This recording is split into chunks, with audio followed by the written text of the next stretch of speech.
So I want to talk for a second I asked Reddit on the Xbox subreddit, what is the most unconventional achievement you've unlocked? And I got a couple of them that I thought were very interesting. One of which I forgot about, the other of which I never even knew was a thing.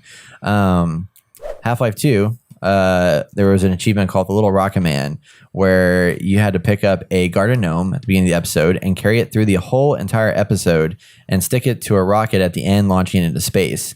You can't hold the gun and the gnome at the same time or hold it while driving. So there's a lot of juggling involved. So this was submitted by Thurumbis, and it's very, very interesting. Yeah, I have that achievement actually. Yeah. So it involved, I believe, from what I remember, picking up the gnome. It was just a prop or an item in the game, picking it up with like a gravity gun or holding it. And then every time you have to battle, you have to put it somewhere safe. And there were some instances where if you do it the wrong way, you could drop it off the map or where you wouldn't be able to get it anymore. So you had to be like careful and plan through how you're going to carry this gnome throughout a large part of the game. Yeah. It's like most of the game. I can imagine driving like he said, I mean, yeah, he had to put on the car and like balance it on the car as you're driving through driving missions, probably running from like head crabs and shit like that. Yeah. It's like, no, I don't want to do that.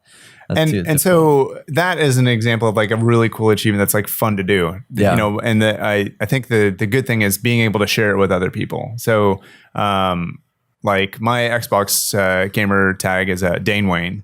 So I've got all my achievements attached to that. And there's some websites that kind of allow you to keep track and see what your score is. So I don't really know what a good score is anymore because it's been around for so long. That's another thing that's kind of weird about the gamer score is that it's just like a number that keeps growing over time. And the more games that come out, the more it gets, like you were saying with like platinum, like it's nice you can say, okay, I platinum this many games. Sure. With the gamer score, it's like, it's just you get a bigger number over time. And that's the thing that's interesting with it too is my gamer score is like 110,000, and it's basically been about that for several years now because I've kind of stopped doing achievement hunting for several years. But 3 or 4 years ago, that's a pretty good score. I've completed like 49 games, 100%ed like 49 games out of about 140 played. So wait, how'd you figure that out? Was because like they don't have the platinum thing. Did you just have to go through the list and see? There's a website, trueachievements.com. Okay. I had to go and it tells you how many you've completed.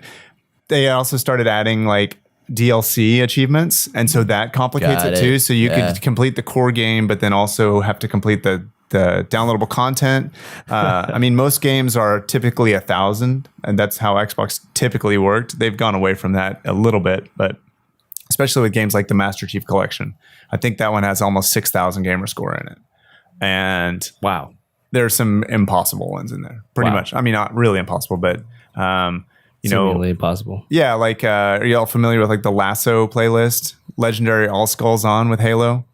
I know of Legendary All Skulls thing, but not Lasso. So they've put that as an achievement into the Master Chief Collection, as they have playlists where I think you have to go through the whole game on Legendary All Skulls On to get that achievement. Wow. Like 6 people have it. No, I don't know. It's like 100, but maybe it's just one mission with the All Skulls On Legendary, but it's a pretty crazy achievement. So I know that they have it for each game. You can get that achievement going through Legendary All Skulls On, which, the only way you used to know people did that is they'd put videos or, post about it or show their completion records. But head on over to thegamer.net for a full podcast episode for our weekly game impressions and top headlines of the week.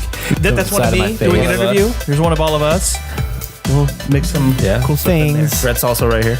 Like this video, subscribe, keep up with all the latest video game news and opinions that you care about right here on The Inner Gamer.